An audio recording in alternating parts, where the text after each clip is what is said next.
Hello friends. Rajasthan के राजवंश के आज ये हमारी 7th क्लास है, जिसमें 30 क्वेश्चन हैं जो हर एग्जाम में बार बार रिपीट होते रहते हैं।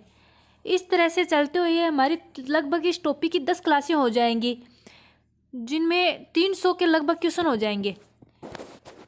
तो आज की हमारी क्लास में फर्स्ट क्वेश्चन है कि मेवाड़, मारवाड़ व जयपुर राज्य का त्रिपक्षीय संघर्ष मेवाड़ के किस महाराणा के शासनकाल में प्रारंभ हुआ था। यानी मेवाड़, मारवाड़ व जयपुर का जो त्रिपक्षीय संघर्ष था वो मेवाड़ के किस महाराणा के शासनकाल में प्रारंभ हुआ था। महाराणा भीम सिंह के काल में।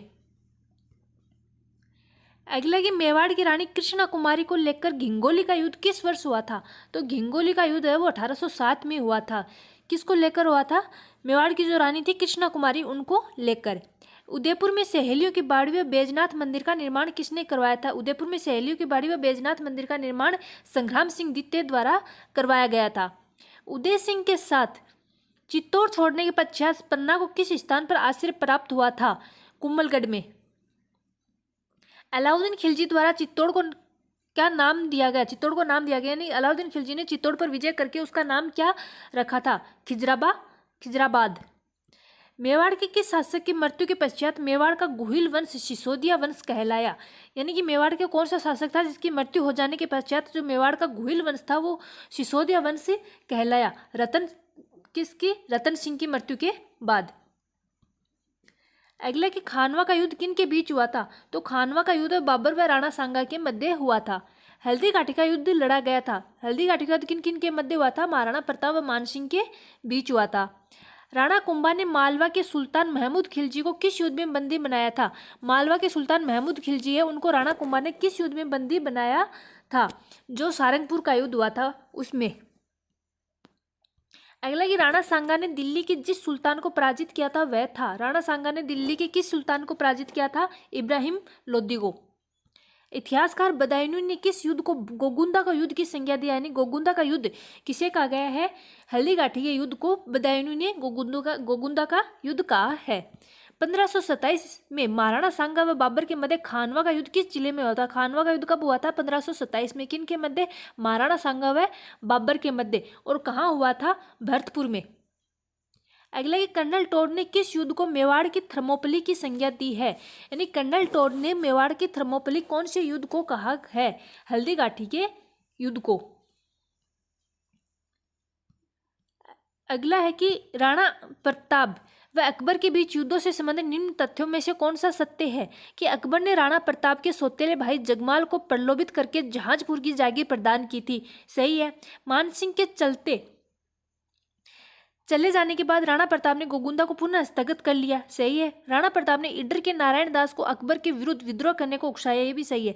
राणा प्रताप को पकड़ने का अंतिम असफल प्रयास 1584-85 में छेड़ा गया, जब जगन्नाथ कछुआ को एक बड़ी सैन्य टुकड़ी के साथ भेजा गया। ये भी सही है। मतलब कौन सा सत्य है? तो चारों ही अपने सत्य हैं।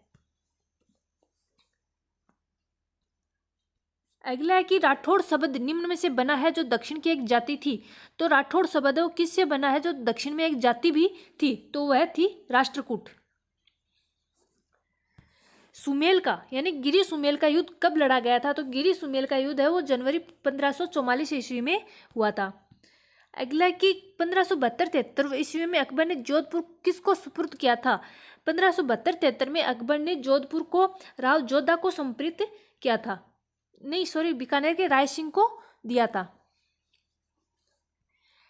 1572-73 में अकबर ने जोधपुर को बीकानेर के राय सिंह को सुपुर्द किया था। किस राजपूत शासक ने मुगलों के विरुद्ध निरंतर स्वतंत्रता का संघर्ष जारी रखा और संप्रण नहीं किया? तो मारवाड़ के राव चंद्रसेन थे। उन्होंने कभी भी मुगलों की अधीनता स्वीकार नहीं की थी, वे उनके विरुद्ध युद्ध करते ही रहे थे। बीकानेर के राय सिंह ने किन दो मुगल बादशाहों की सेवा की थी? तो बीकानेर के राय सिंह ने अकबर और जहांगीर की सेवा की थी। मुगल सम्राट जहांगीर ने दल थंबन की उपाधि किसे प्रदान की है? दल थंबन की उपाधि है वो गज सिंह को प्राप्त हुई है। और किसने प्रदान की थी? जहांगीर ने। मुगल बादशाह अपनी विजयों में से आदि के लिए राठौड़ों के 1 लाख तलवारों के एहसानमंद थे। यह कथन कहा है। क्या कथन है? कि मुगल बादशाह अपनी विजयों में से आदि के लिए राठौड़ों की 1 लाख तलवारों के एहसानमंद थे। यह कथन किसने कहा था? तो यह कथन कर्नल टोड द्वारा कहा गया है। बीकानेर शासक करण सिंह किसके समकालीन थे? बीकानेर शासक करण सिंह व शाहजहां व औरंगजेब के समकालीन थे। इतिहासकार डॉक्टर गौरीशंकर हिरचंद ओझा ने किस राजा को कान का कच्चा कहा है? अजित सिंह को कान का कच्चा कहा गया है। कर्नल टोड ने किसे राठौड़ों का यूलिसेस कहा है? कर्नल टोड ने दुर्गादास को राठौड़ों का यूलिसेस कहा है। निम्न में से मारवाड़ के किस शासक ने खानवा के युद्ध में महाराणा सांगा को सहायता प्रदान की थी? तो राव गंगा ने खानवा के युद्ध में महाराणा सांगा को सहायता प्रदान की थी। किस शासक ने 1544 ईस्वी में बीकानेर का पुनराधिकार कर राव जेत सिंह के पुत्र कल्याणमल को दिया था? शेरशाह ने। अगला है कि मालदेव के दो सेनानायक जो शेरशाह के विरुद्ध गिरी सुमेल के युद्ध में प्रबल रूप से लड़े थे वे थे जेता व कुपा। जोधपुर महाराजा अभय सिंह और सर बुलंद खां के बीच हुए अहमदाबाद युद्ध का आंखों देखा वर्णन किस ग्रंथ में मिलता है? अहमदाबाद युद्ध है वो किन के मध्य हुआ था? अभय सिंह और सर बुलंद खां के बीच। तो उनका आंखों देखा वर्णन है वो किस ग्रंथ में मिलता है? तो वह राजरूपक में।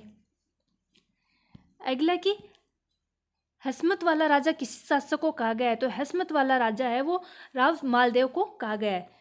आज की क्लास का लास्ट क्वेश्चन है कि गिरी सुमेल का युद्ध किन के बीच लड़ा गया था? तो गिरी सुमेल का युद्ध वो राव मालदेव व शेरशाह के मध्य लड़ा गया था। इसी के साथ क्लास समाप्त होती है। पसंद आई हो तो लाइक करें, शेयर करें, कमेंट करके जरूर बताएं। अगर अभी तक चैनल को सब्सक्राइब नहीं किया तो द स्टडी पॉइंट के नाम से जो हमारा चैनल है उसको जरूर सब्सक्राइब करें।